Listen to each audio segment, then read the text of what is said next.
80 জনের দল এক ঝটকায় নেমে এসেছে 20 জনে, যার মধ্যেও নেই মমতা অভিষেকের নাম। বিধানসভায় নিজের দরেই এবার সংখ্যালঘু মমতা বন্দ্যোপাধ্যায়। এই নজিরবিহীন অস্তিত্বের সংকটে দাঁড়িয়ে দলকে বাঁচাতে কি শেষ পর্যন্ত হুমায়ুন কবিরের প্রস্তাবেই সাড়া দেবেন মমতা? রাজনৈতিক অহংকার নাকি দলের অস্তিত্ব, কোনটাকে বেছে নেবেন নেত্রী? রেজিনগরের এই সেফ সিটি কি এখন তৃণমূলের কামব্যাকের একমাত্র চাবিকাঠি? আপনারা দেখছেন টাইমস নাও খবর, আমি সৌগত। রাজনীতিতে যখন দেওয়ালে পিঠ ঠেকে যায় তখন আদর্শ বা ইগো নয়, টিকে থাকার বাস্তব লড়াইটাই শ্রেষ্ঠ কথা বলে। বিধানসভায় ঋতব্রত বন্দ্যোপাধ্যায়ের নেতৃত্বে 58 জন বিধায়ক যেভাবে নব তৃণমূল ব্লক তৈরি করে স্পিকারের স্বীকৃতি ছিনিয়ে নিয়েছেন, তাতে মমতা বন্দ্যোপাধ্যায়ের রাজনৈতিক কেরিয়ার এখন সবচেয়ে বড় চ্যালেঞ্জের মুখে। আর এই রকম অগ্নিগর্ভ পরিস্থিতিতে দাঁড়িয়ে দলকে বাঁচাতে হুমায়ুন কবিরের এই প্রস্তাবে কি আদৌ সাড়া দেবেন মমতা? আসুন একদম সরাসরি এবং সহজ ভাষায় এই জটিল রাজনৈতিক সমীকরণের ইনসাইড স্টোরিটা বিশ্লেষণ করা যাক। খবরের ভেতরের খবরটা ঠিক কি?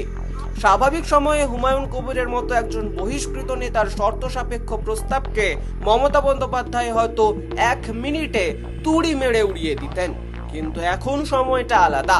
এখন দলটা আক্ষরিক অর্থেই খণ্ড বিখণ্ড। একদিকে অভিষেক বন্দ্যোপাধ্যায়ের একাধিপত্যের বিরুদ্ধে দলের সিংহভাগ বিধায়ক বিদ্রোহ করেছেন, অন্যদিকে বাকি 60 জন বিধায়ক নিয়ে বিধানসভার ভেতরে বাইরে এক মারাত্মক জাগলিং বা টানাটানি চলছে। এই অবস্থায় তৃণমূলের রাজনৈতিক ওজন বা ওয়েটেজ বজায় রাখতে গেলে মমতা বন্দ্যোপাধ্যায়কে অবিলম্বে বিধানসভার ভেতরে থাকাটা অত্যন্ত জরুরি। আর বর্তমানে এই তীব্র বিজেপি আবহে যে কোনো সাধারণ আসনে উপনির্বাচন লড়তে যাওয়া মানেই নিশ্চিত হারের ঝুঁকি নেওয়া। এই পরিস্থিতিতে দাঁড়িয়ে হুমায়ুনের রেজিনগর আসনটি কিন্তু 100% নিশ্চিত ও নিরাপদ সংখ্যালঘু পকেট। ওখানে ওর জয় নিয়ে কোনো সংশয় নেই। তাহলে কি মমতা বন্দ্যোপাধ্যায় হুমায়ুনের শর্ত মেনে ওর কাছে গিয়ে বলবেন যে আমি আপনার আসনে লড়তে চাই?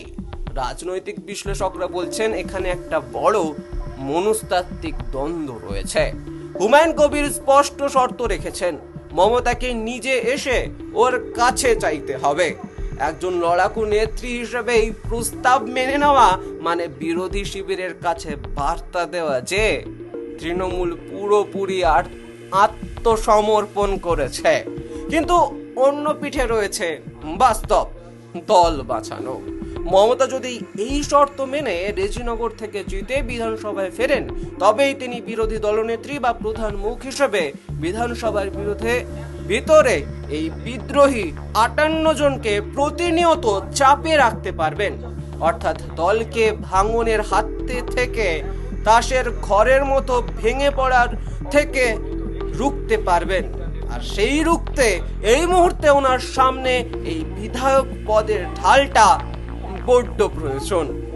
তবে রাজনৈতিক অন্দরের খবর, মমতা বন্দ্যোপাধ্যায় হুমায়ুনের এই দয়া বা শর্তের ফাঁদে পা না দিয়ে নিজের সেই পরম বিশ্বস্ত 20 জন বিধায়কের উপরেই শেষ বাজি ধরতে পারেন।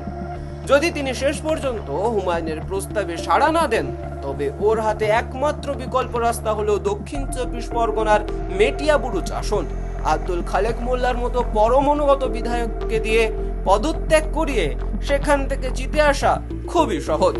মেটিয়াবুরুজও নিরেট সংখ্যালঘু প্রধান এলাকা এবং কলকাতার একদম কাছে। তবে সেখানে পুরো বিজেপি ও বিদ্রোহী শক্তি একজোট হয়ে মমতাকে আটকানোর জন্য সর্বশক্তি দিয়ে ছাপাবে। কিন্তু রেজিনগরের ক্ষেত্রে হুমায়ুন কবিরের একচ্ছত্র প্রভাব থাকায় সেই ঝুঁকিটা অত্যন্তই কম। মোদ্দা কথা, দলকে বাঁচাতে ও বিধানসভায় তৃণমূলের অস্তিত্ব টিকিয়ে রাখতে মমতা বন্দ্যোপাধ্যায়ের সামনে হুমায়ুন কবিরের প্রস্তাবটি একটি অত্যন্ত কার্যকর কিন্তু কঠিন দাওয়াই। এই রাজনৈতিক ইকুয়েশনে নেত্রী নিজের আত্মসম্মানকে অগ্রাধিকার দেবেন, নাকি নিজের দল, নিজের তৈরি ছোট থেকে বড় করা দলটি, 28 বছর ধরে যে দলটি তিনি গড়েছেন তিল তিল করে, সেটার জন্য হুমায়ুনের শর্তে সাড়া দিয়ে এক ঐতিহাসিক পদক্ষেপ নিতে চলেছেন।